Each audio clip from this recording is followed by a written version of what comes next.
All right, Student Nation. So today we're bringing you guys another interview, this time with the 2026 defensive line and offensive line recruit, Tavian Branch. Now, you might be saying, what do you mean by defensive line and offensive line? Well, he does play both sides, and he plays both sides at a high level. So this is one where, of course, you naturally see Oklahoma wanting to be involved in.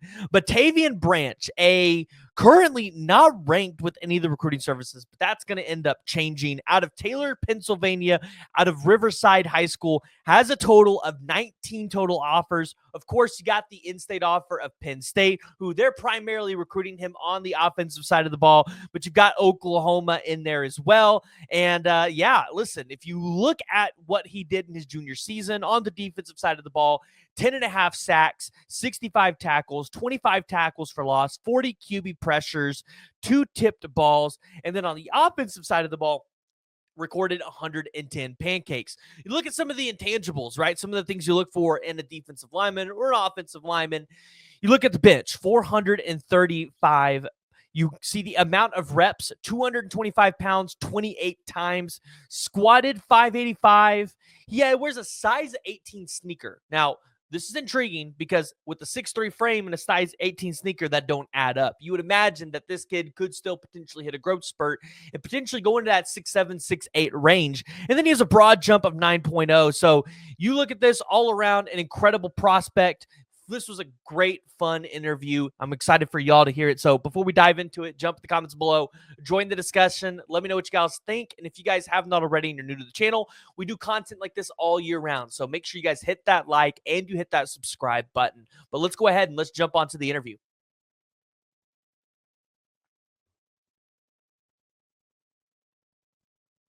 All right, so today I'm joined by Tavian Branch. How are you doing today? I'm doing good, man. How you doing? I'm doing good. Now it's pronounced Tavian, or is it Tavion?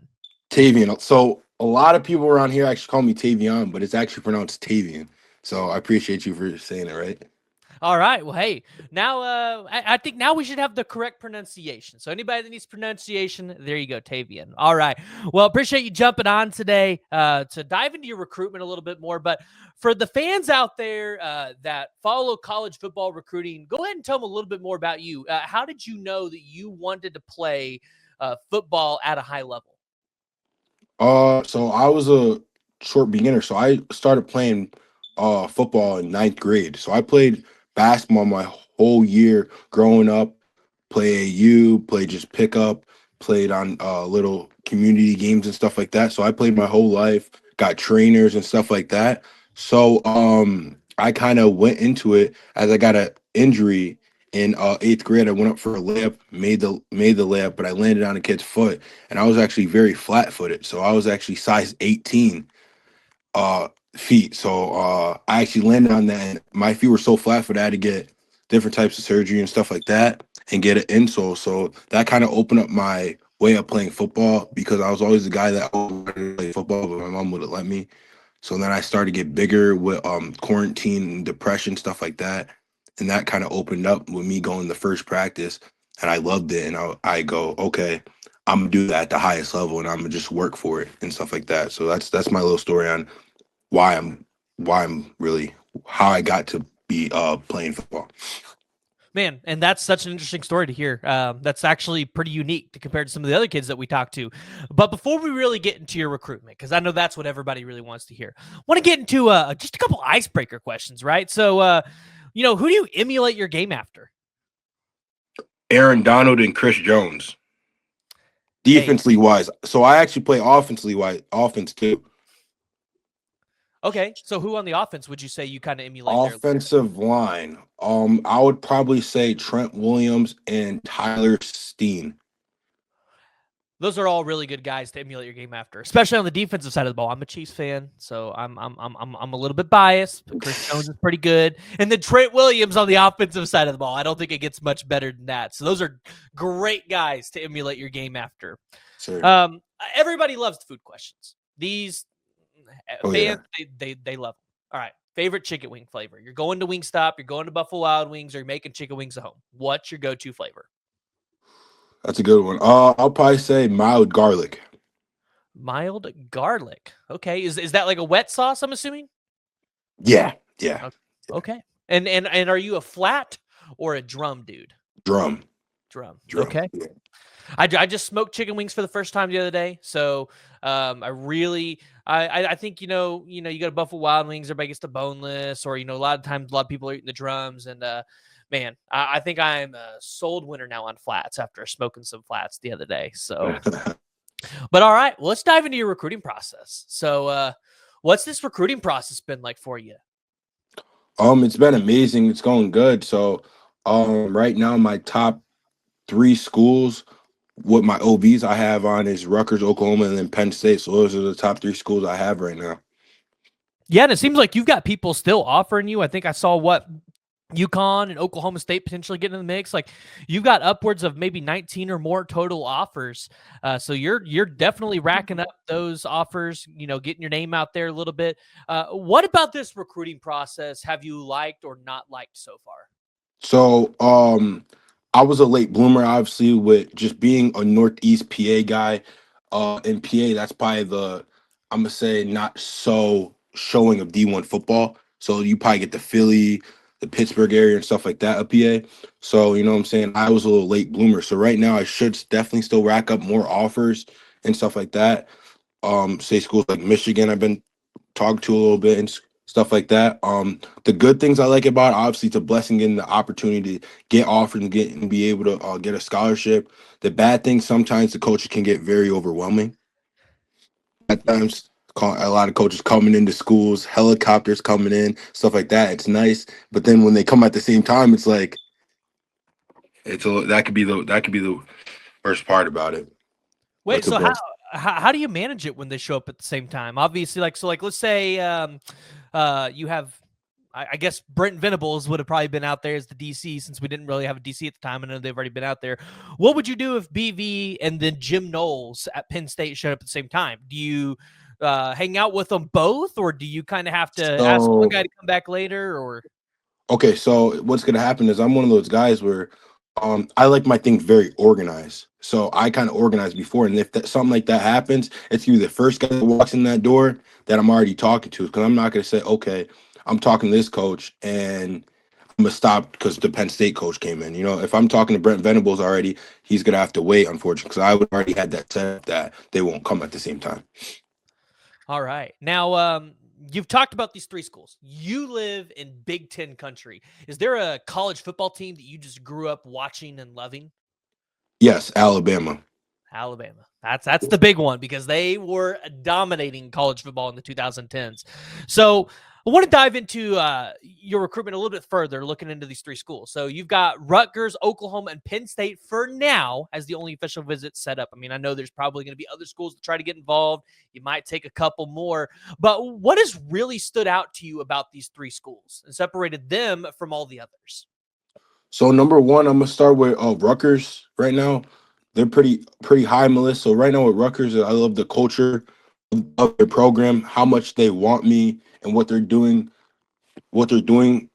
to get me and stuff like that. And obviously their defensive line coach is from an area around here, so I have kind of a little family thing going on with him. And Coach Campanetti, if you guys were wondering. And then that's pretty much it. And then for Oklahoma, I mean Oklahoma kind of speaks for itself.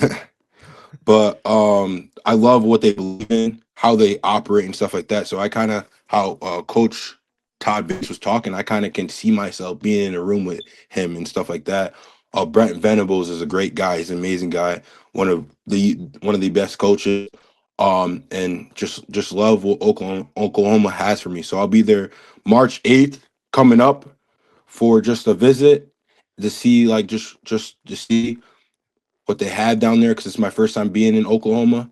And then I'll be down there for OV. So that's something I'm really looking forward into seeing the environment, if I can fit into the environment and stuff like that. And then lastly, Penn State. See, it's a state school. Um, the only thing with Penn State right now is I'm actually gonna look at for offensive line. So not a lot of people, not a lot of people know that. So I can actually play defense and offensive line at a very high level. So I have like all my offers are for both. If you did not know that, I did not know O- that. Oklahoma is also I could play offensive line too. So right now we're thinking, making me the with Oklahoma it's making me the Travis Hunter of the trenches. So we talked about that multiple times. And I'm the guy that I don't take that lightly when that's being said because it's stuff that a lot of people say but cannot do. Yeah. Well, and at a place like, Oklahoma or Penn State, they might have guys on the offensive line that might take a while. So if you're able to play defensive line and then transition over to offensive line, when a spot becomes available due to a guy graduating or leaving, like that, that's definitely so. Is there a specific side of the ball, though, that you would rather play on? Like, say, a school wanted you to only play one side. Is there a side that you would specifically pick, or are you a guy that wants to play both sides? Right now to where looking, um it's really hard because I'm not really 100% sure. Right now it's looking at defense. And that's what I'll start at. Say, for example, defense, because I feel like more of my offers are for defense. Like more of my Mhm. bigger offers are for defense I would want to go to. But the thing with what separates Penn State is because obviously state school and what they produce and stuff like that on the offensive line side. And I love Coach Trotwine and what they got going on there. But at the same time with defense, I in my opinion, I like defense a little more. Okay. But Now, you're talking about Penn State here. Also talking about Rutgers. They're up in your territory. Penn State's being the in-state school. Rutgers right out there in New Jersey. Oklahoma's pretty far away from those guys. So, what stands out to you about a place like Oklahoma to want to travel so far away from home? Or, have you just kind of been waiting to really evaluate that till you get out here and see Oklahoma in person? so with Oklahoma and any other school, I'm not really too much on staying close to home. If I'm trying to be the best of the best and be great, you gotta do some sacrifices. So Mhm. if I have to go across the country to be great, I'm gonna do that. All And right.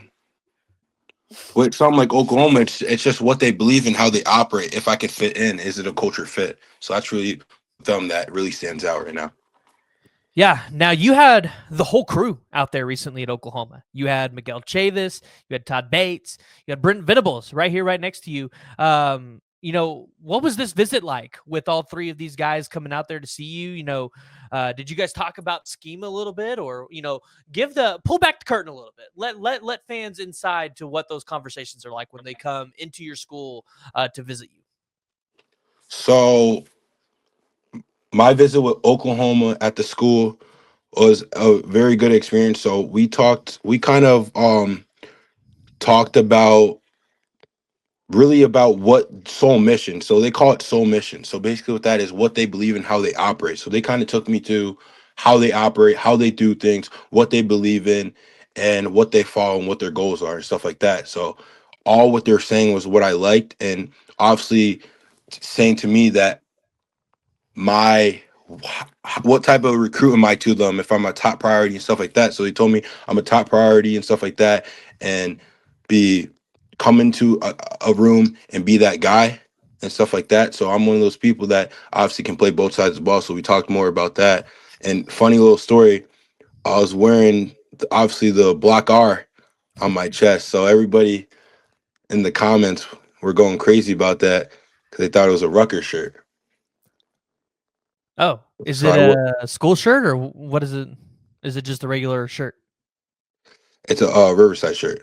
Okay. Okay. Okay. All right. Well, there you go, fans. It's not a Rutgers shirt. He is not committed to Rutgers, but it looks like a Rutgers shirt. So I'm sure the Rutgers staff loves that a little bit. No, but this is so cool that the staff comes out there. They visit you guys a little bit. So kind of, just kind of wrapping this up a little bit, wrapping up this interview. What is one thing that you're looking for from these schools to go in and help make your decision? Obviously, if I already have down the culture fit, already down like their academic, like if their academic schools where I wanted to be at, stuff like that, it's gonna be what top priority am I gonna be at for them, and how can I contribute to their positional group and stuff like that, and who are the coaches that can take me to the next level. Now, you've got these 3 OVs set up. Like I said, obviously more might be on the way. Do you kind of have an idea of when you want to have your recruitment wrapped up? So I still have a couple other schools that hopefully I'm waiting for them to give me another opportunity. I get mail from them every single day. So it's Tennessee, Michigan, Texas A&M. I'm missing one more. Tennessee, Michigan, Texas A&M. Missing one. Hold on. I'm gonna just leave it for them. But so I'm waiting for them and then see what I can set up with those schools, see what they have offering for me. But right now, those are the three. Okay. Well, those are some big ones too. Those are some big Sir. ones. All right. Well, hey, I appreciate you coming on the show today. Where can people follow you on the social medias at? So my Instagram handle is cantblock_75. Okay. My Twitter is Branch Tavian, no spaces. So BRANCH capital TAVIAN. Okay. And then my TikTok is cantblock75. No spaces. All right. There you go. All right. If you guys have not already, you need to jump over there, go follow him. Appreciate you tuning in. If you guys have not already, make sure you guys hit that like and hit that subscribe button.